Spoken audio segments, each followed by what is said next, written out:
தூண்டாத மணிவிளக்கு.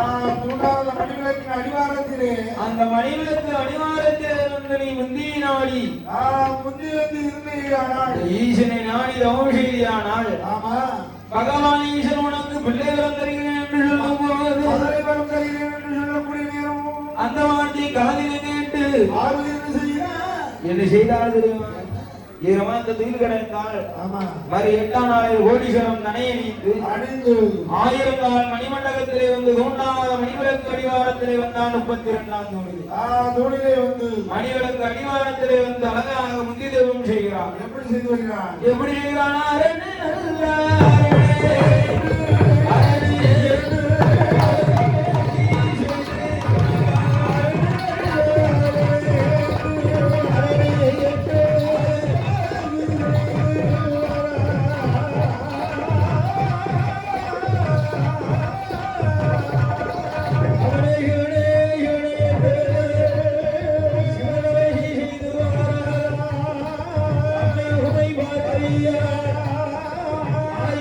மணிவிளக்கு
படைத்த